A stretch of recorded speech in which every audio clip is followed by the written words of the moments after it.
IPO तो ऐसा खास पेशकश हमारी, जी हाँ, जिसमें कि हम बात करते हैं आईपीओ बाजार में अभी क्या हलचल लग रही है, कहाँ पे आपको पैसे लगाने चाहिए, कहाँ से बचना चाहिए, ग्रे मार्केट प्रीमियम क्या चल रहा है, सब्सक्रिप्शन के आंकड़े क्या कह रहे हैं। इन तमाम आंकड़ों को लेकर के जुड़ चुके हैं हमारे साथ हमारे सहयोगी अभिषेक।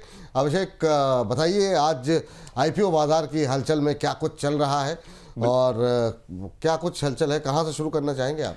बिल्कुल सर, दो आईपीओज हैं। एक आईपीओ आज बंद हो रहा है तो एक दूसरे आईपीओ का यहाँ पर आगाज हो रहा है। तो जो आईपीओ बंद हो रहा है सबसे पहले उसकी चर्चा कर लेते हैं।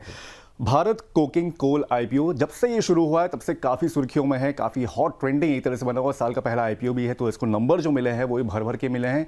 पहले आईपीओ को काफ़ी स्वागत यहाँ पर सब्सक्राइबर्स की ओर से यहाँ पर किया गया है। तो सब्सक्रिप्शन के नंबर्स अगर आप देखेंगे तो यहाँ पर स्क्रीन पर देख सकते हैं क्यूआईबीज की ओर से अभी थोड़ा सा यहाँ पर एक्शन आना बाकी है। अभी फिलहाल 12 बजे तक डेटा है ये, तो 3.5 गुना तक ये सब्सक्राइब हो चुका है। इसके अलावा अगर अनायास की बात करें तो 176 गुना ये सब्सक्राइब हो चुका है। रिटेल की अगर बात करें तो 36 गुना यानी कि करीब 37 गुना ये सब्सक्राइब हो चुका है। अभी इसमें और इजाफा होना बाकी है क्योंकि 12 बजे तक ये डेटा है और टोटल अगर देखा जाए तो करीब 55 गुना ये सब्सक्राइब हो चुका है, यानी कि वेलकम तो काफी अच्छा किया गया है इसका। वहीं अगर इसके जीएमपी की अगर हम लोग यहां पर बात करें तो जीएमपी जैसे कल था ऑलमोस्ट बहुत सिमिलर ही है, चेंज नहीं हुए हैं। 10 रुपए 7 पैसे का 70 पैसे का यहां पर जीएमपी मिल रहा है, यानी कि 46% का यहां पर जीएमपी यहां पर ग्रे मार्केट में दिख रहा है। यानी कि एस्टिमेटेड लिस्टिंग जो है वो यहां पर 33 रुपए 70 पैसे की हो सकती है। बाकी कल देखते हैं कैसा मार्केट रहेगा, उसके लिहाज से देखते हैं इसमें ऊपर होता है कि नीचे होता है। लेकिन इन सबके बीच में थोड़ा सा अपडेट भी कर दें। अभी की जो स्थिति है उसमें करीब करीब 77 गुना सब्सक्रिप्शन हो चुका है और रिटेल का हिस्सा 42 गुने से ज़्यादा सब्सक्राइब हो चुका है। और मुझे लगता है क्लोजिंग होते होते ये 80-90 गुना मतलब जो है सब्सक्राइब हो जाना चाहिए, जिस तरह के नंबर्स देखने को मिल रहे हैं।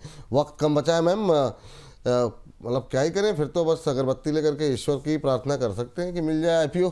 क्या संभावनाएं लग रही हैं और आपकी रिकमेंडेशन, जो लोग अभी तक नहीं इस आईपीओ में अप्लाई किए हैं उनके लिए क्या सजेशन रहेगा? देखिए, सजेशन तो बिल्कुल सब्सक्राइब का, और ये जो राय थी ये आज से 1 हफ्ते पहले हाँ ऑलरेडी बिल्कुल। दी गई है। ऐसा नहीं है कि जस्ट हमने सब्सक्रिप्शन देख के ये राय दी है। ये जब भी 1 हफ्ते पहले से ये राय दी गई थी, बिल्कुल इसमें लगाइए। और यहाँ पे एक ही रास्ता है कि अलॉटमेंट कैसे मिले, कि मल्टीपल अकाउंट से एप्लीकेशन करिए। मल्टीपल अकाउंट्स का मतलब है कि आप अपने रिलेटिव्स के, फ्रेंड्स के अकाउंट से भी लगा सकते हैं, लेकिन ध्यान रखिए 1 पैन कार्ड 1 एप्लीकेशन। ऐसा नहीं होना चाहिए कि मेरे पास अगर मल्टीपल डीमैट अकाउंट है तो मैं मल्टीपल डीमैट अकाउंट से अप्लाई करूं। एक पैन कार्ड पे एक ही एप्लीकेशन अलाउड है और उसी हिसाब से लगाइए। किसी भी वजह से अगर आपने खूब सारे डीमैट अकाउंट हैं और सब पे लगा दी तो आपकी सारी एप्लीकेशंस कैंसिल हो जाएंगी। एक पैन कार्ड एक एप्लीकेशन, इस रूल को हमेशा याद रखिए जब भी आईपीओ लगाते हैं। और अलॉटमेंट के चांसेस ब्राइट चाहिए, अपने रिश्तेदारों के अकाउंट के जरिए, फ्रेंड्स के अकाउंट के जरिए लगाइए। दूसरी तरफ भारत कुकिंग कोल की बात करें तो हमें ये काफी पसंद आ रहा था। सबसे बड़ी बात थी, इसका मेन फोकस था इसकी valuation. 8.6 price to earning multiple पे अगर कोई आईपीओ आता है, यानी कि लेस देन 10 से, तो वो किसी भी तरह से बहुत ही अट्रैक्टिव होता है, स्पेशली कब, जब हम उन्हें कंपेयर करते हैं उनके पीओर्स के मुकाबले।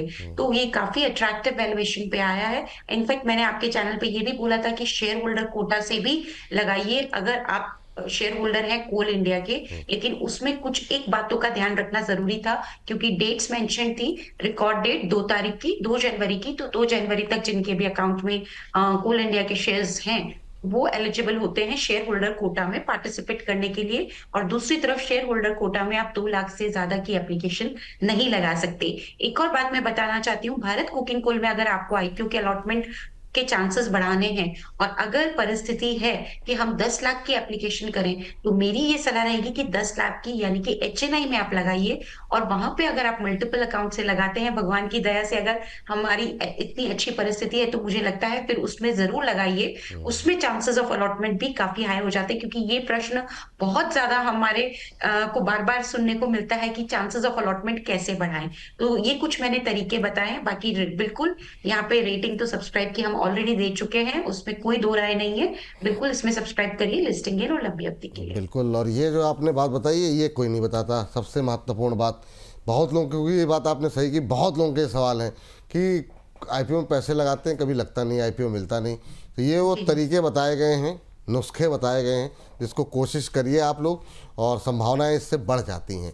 गारंटी तो कोई नहीं है, लेकिन हाँ संभावनाएं बढ़ जाती हैं कि आपको जो है अलॉटमेंट आपके पास हो सके। अच्छा मैम, इसमें अगर लग गया, आईपीओ मिल गया, तो क्या इसे लॉन्ग टर्म के लिए रखें या फिर लिस्टिंग के दिन ही निकल जाना चाहिए? पहला महत्वपूर्ण सवाल। दूसरा महत्वपूर्ण सवाल, नहीं मिला तो अब मान लीजिए 25-30% प्रीमियम पे लिस्ट हो रहा है, तो क्या कूद के खरीदें? वो कौन सा भाव है जिसमें आपको लगता है इसके ऊपर जा करके सेकेंडरी मार्केट में बाय नहीं करना चाहिए? क्या सजेशन रहेगा? जी, बिल्कुल, ये सवाल भी हमने पहले लास्ट वीक में एड्रेस किया हाँ, था कि डेफिनेटली। कहाँ पे हम इसमें कर सकते हैं, तो मैंने यही बोला था और मैं अभी भी अपनी राय पे कायम हूँ। देखिए 100% कैलकुलेशंस तो किसी की सही नहीं होती, लेकिन जहाँ तक मुझे लगता है, ये ₹30 या 28 से 30 के बीच में मिले, तो इसमें बिल्कुल खरीदारी करिएगा। वैसे लिस्टिंग इसमें ऊपर की ही हम एक्सपेक्ट कर रहे हैं, तो वो इतनी ऊपर होने की ये जो मैंने लेवल्स बताए, इससे ऊपर की ही लिस्टिंग होने का अभी तक अनुमान है। लेकिन एक चीज़ होती है विपुल जी, मार्केट का मूड माहौल। अगर मार्केट का मूड माहौल बहुत ज़्यादा खराब हुआ, तो कभी-कभी थोड़ा बहुत लिस्टिंग प्रीमियम में भी फ़र्क आता है। अब आप देखिए जिस तरह से आईपीओज़ इस महीने में सिर्फ अभी तक 2 आईपीओ आए, नहीं तो एक पूरी झड़ी लगी हुई थी। पिछले साल हमने देखा आईपीओज में कमी आने का भी एक मेजर कारण यही है कि मार्केट का मूड माहौल अच्छा नहीं है, तो उस मूड माहौल में कंपनियां अपना आईपीओ लेके भी नहीं आती। तो वो मूड माहौल बहुत ज्यादा फर्क पड़ता है लिस्टिंग पे भी। तो अगर किसी भी वजह से मूड माहौल बहुत ज्यादा खराब हुआ, तो मुझे लगता है जो हम लिस्टिंग प्रेडिक्ट कर रहे हैं उसमें थोड़ा बहुत आगे पीछे हो सकता है। बट मोटा मोटी कहने की बात यही है कि इसमें ₹30 के आसपास जब भी मिले तो बिल्कुल खरीदारी करिएगा। बाकी लिस्टिंग तो मुझे उससे ऊपर होने की ही उम्मीद है। ये बात यहाँ पर निकल के आई है। चलिए अगले आईपीओ के लिए चलते हैं अभिषेक के पास। अभिषेक, बताइए नए आईपीओ के बारे में क्या कुछ जानकारी है? बिल्कुल सर, जो दूसरा आईपीओ आज से जो खुला हुआ है वो है अमागी मीडिया लैब्स लिमिटेड। ये एक टेक बेस्ड कंपनी है, बेंगलुरु की बेस्ड कंपनी है और करीब 18 साल इसको हो गए हैं यहाँ पर शुरू हुए। वहीं अगर इसकी फंक्शनैलिटी की अगर बात करें तो फिर टीवी और इंटरनेट से चलने वाले जो चैनल्स होते हैं उनको ये क्लाउड बेस्ड सर्विसेज यहाँ पर देती है। इसके अलावा कंपनियों को अपने चैनल बनाने, उनको चलाने, उसके साथ ही एक तरह से रेवेन्यू जनरेट करने की यहाँ पर ये मदद करती है। 700 से ज़्यादा कंटेंट कंपनी के साथ ये काम कर रही है और करीब 100 से ज़्यादा देशों में ये 2000 से ज़्यादा चैनल्स ये चला रही है। अब जरा देख लेते हैं इसकी बेसिक और जानकारियाँ।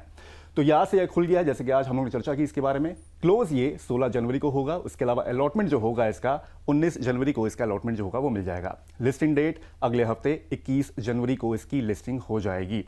बढ़ते हैं आगे, देखते हैं इसका प्राइस बैंड क्या करता है। तो फिर अगर प्राइस बैंड की भी अगर हम लोग यहाँ पर बात करें तो 343 रुपए से 361 रुपए का इसका प्राइस बैंड है। लॉट साइज यानी कि एक लॉट में 41 शेयर्स होंगे। टोटल इशू साइज की अगर बात करें तो 1789 करोड़ रुपए का पूरा इशू है, जिसमें ओएफएस का हिस्सा जो है वो सबसे ज्यादा है 973 करोड़ रुपए का। उसके बाद फ्रेश इशू 816 करोड़ रुपए। फाइनेंशियल्स को भी यहाँ पर देख लेते हैं, जो कि फाइनेंशियल्स बहुत अच्छे नहीं है, लेकिन आखिरी के जो फाइनेंशियल ईयर की अगर बात करें वहां पर थोड़ा सा सुधार यहां पर देखने को मिला है।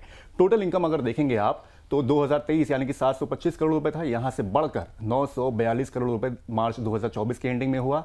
उसके बाद मार्च 2025 में 1223 करोड़ रुपए, यानी कि अच्छा जंप यहां पर टोटल इनकम में देखने को मिला है। प्रॉफिट आफ्टर टैक्स की अगर बात करें तो फिर लगातार ये लॉस में रही है, लेकिन यहां पर अल्टीमेटली लॉस थोड़ा सा कम यहां पर हुआ है, 321 करोड़ रुपए, उसके बाद 245 करोड़ रुपए और फिर यहां से 69 करोड़ रुपए का प्रॉफिट यानी कि माइनस 69 करोड़ रुपए का प्रॉफिट आफ्टर टैक्स यहां पर दर्ज किया गया है। एबिटा में अगर देखेंगे तो यहां पर सुधार होता हुआ दिखता है, 140 करोड़ रुपए के लॉस से 156 करोड़ रुपए के लॉस से उसके बाद यहां पर 23.49 करोड़ रुपए का एबिटा यहां पर इसने दर्ज किया है। अब जरा देख लेते हैं कि यहां पर जो सब्सक्रिप्शन है वो क्या है। हालांकि अभी शुरुआत है, पहला ही दिन है, तो 12 बजे तक के जो आंकड़े हैं यहां पर बहुत ज्यादा खास नहीं है, क्योंकि अभी इंटरेस्ट बिल्कुल नहीं ले रहा है।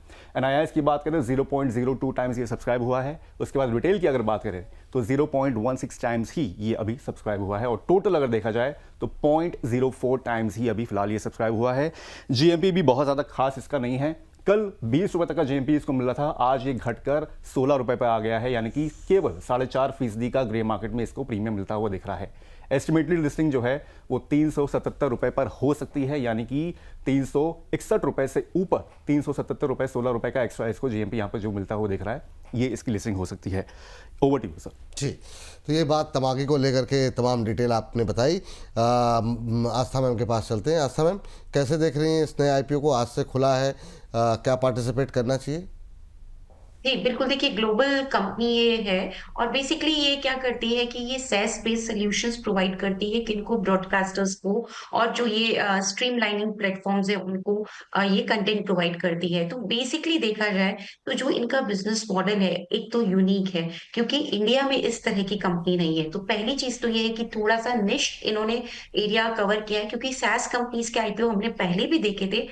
Software as a service solution providers company जैसे एक्सेल सॉफ्ट आया था या कैपिलरी टेक्नोलॉजीज था। लेकिन इन सब कंपनीज के एरियाज अलग-अलग थे। इनका एरिया जो है वो अलग है क्योंकि ये ग्लोबल मीडिया कंपनी है। अब अगर मैं इनके फाइनेंशियल्स की बात करूँ तो डेफिनिटली SaaS कंपनी में हमें सबसे इम्पोर्टेंट होता है ग्रोथ देखना।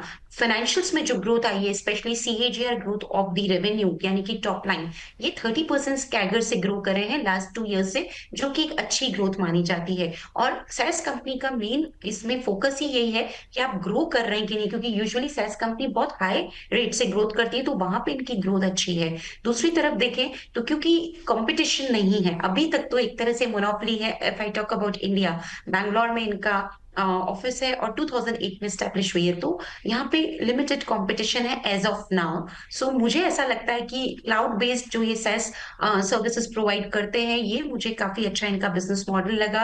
जिस रीजन में ये या जिस एरिया में ये लोग प्रोवाइड करते हैं वो काफी अच्छा है जैसा कि हमने बोला ब्रॉडकास्टर्स स्ट्रीम लाइनिंग प्लेटफॉर्म्स को। और तीसरी बात यह है कि वैल्यूएशन यहाँ पे बहुत ज्यादा हम रीजनेबल तो नहीं कहेंगे बट ठीक ठाक है। तो इन सभी पैरामीटर्स के चलते लेकिन ये बात जरूर है कि लॉस मेकिंग कंपनी है ऑपरेशनल लेवल पे और नेट प्रॉफिट लेवल पे अभी भी लॉसेस हैं। तो यहाँ पे हमारी राय जो निकल के आ रही है वो साफ है कि अगर आप लंबी अवधि के निवेशक हैं जिन्हें लंबी अवधि में आईपीओ में अलॉटमेंट मिला है वो लंबी अवधि में रहने को तैयार है रुकने को तैयार है निवेशक रहने को तैयार है तो आप इसमें लगाइए। दूसरी तरफ मेजरली हमारे जो दर्शक है उनका एक ही पॉइंट रहता है कि लिस्टिंग गेन होगा कि नहीं।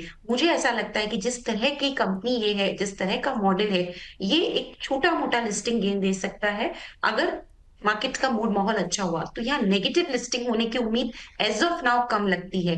तो अगर किसी को थोड़ी रिस्क लेनी है और वो ले सकते हैं तो यहाँ पे छोटे मोटे लिस्टिंग गेन के लिए भी अप्लाई कर सकते हैं। लेकिन इसमें मोटा मोटी क्राइटेरिया ये है कि आप लंबी अवधि में निवेश करें ज्यादा अच्छा रहे। बड़े लिस्टिंग गेन के लिए अगर आप अप्लाई करना चाह रहे हैं तो इसको अवॉइड करें, लेकिन हाँ लॉन्ग टर्म के लिए छोटे मोटे लिस्टिंग गेन के लिए अप्लाई करना चाह रहे हैं तो आप बिल्कुल इसमें अप्लाई कर सकते हैं। तो अभिषेक बहुत बहुत धन्यवाद आपका, बहुत बहुत शुक्रिया आज की इस चर्चा में जुड़ने के लिए। अंबाला मैम आपका भी बहुत बहुत धन्यवाद।